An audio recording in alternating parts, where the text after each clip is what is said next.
May we learn together in hope and joy. Please be seated.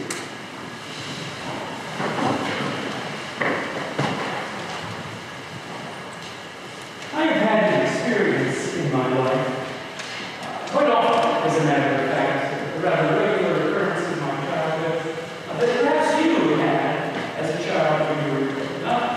And that is when a parent or parental figure used your full government name in order to call.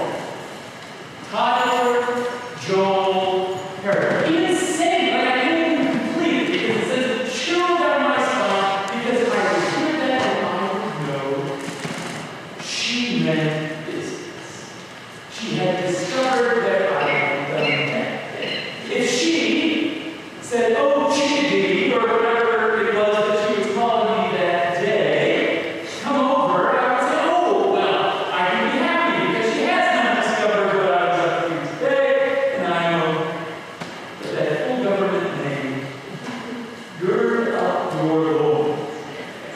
Prepare for what is about to come.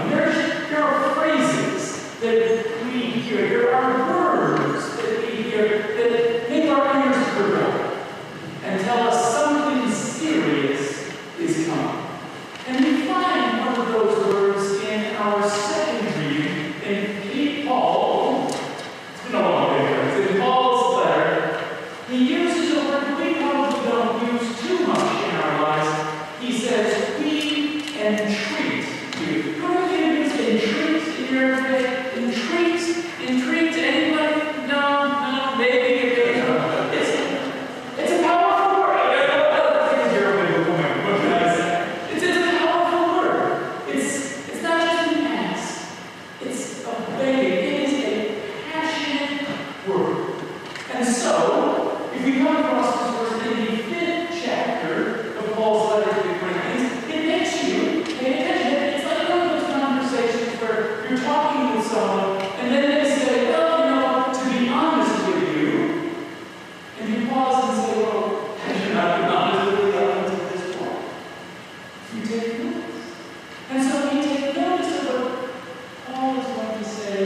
He says, we entreat you on behalf of Christ, be reconciled to God. This evening is not going to be a lengthy sermon. You're welcome. And in fact, that sentence is it. We entreat you on behalf of Christ, be reconciled to God. The word reconciled is an interesting one, etymologically speaking. It comes from the world of finance, which is not a word I'm comfortable talking about with any authenticity, but I've actually heard the phrase, you probably have, we need to reconcile divorce. And I was preaching this message at the noon service, and Carolyn Goldman was sitting right here, and I said, what does it mean to reconcile divorce? And she came up with a better sermon than I had planned. She said it's to balance. Are we balanced with the divine? I've been thinking about that all. But it's a financial word. And it's grounded in exchanging of money. We know that in the first century there were a whole lot of different currencies. It wasn't like you stopped here and there and picked up different countries' bills. There was, by and large, the Roman currency, and then there was just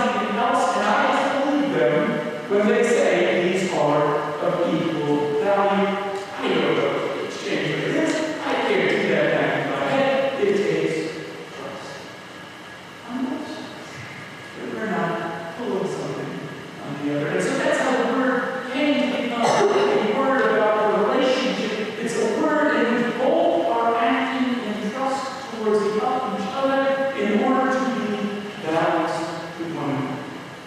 And I just find that idea fascinating.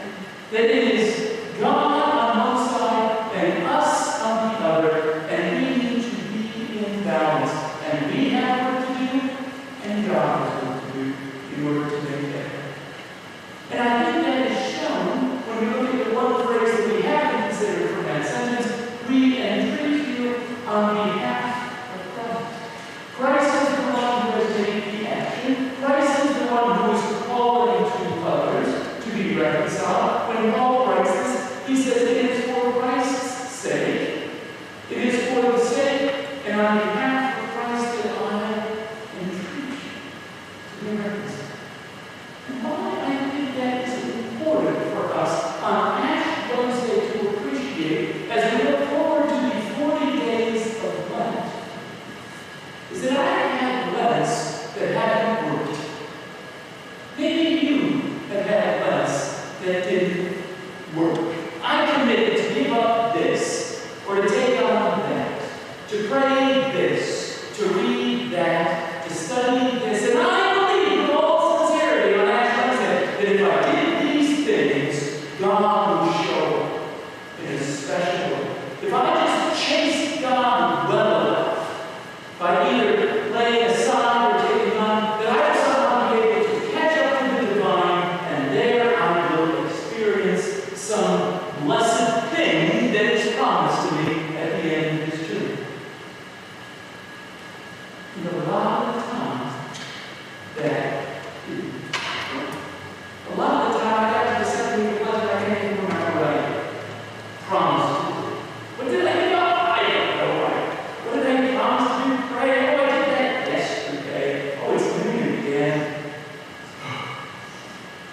And the idea that percolates in my mind when things like that happen is that it's not my fault, it's God's fault. God clearly does not want to be found in Lent by me. It was the Spirit that inspired me to do this thing, and now the Spirit has let me do it. Why should it be said among the peoples, Joel asked, where is their? Sometimes in my heart, that is the question. Where is mine? And what Paul wants us to know with his entreaty is that God indeed does want to be found. In fact, Christ is pursuing you and you with as much, if not more passion than you have ever pursued Christ. And so, if I say I'm going to do this thing, and on day 3 it hasn't worked out with flying colors, maybe it ought to be good. Maybe it would be good. That's the theology, to sit back and say, why don't I let Christ find me? Why don't I just be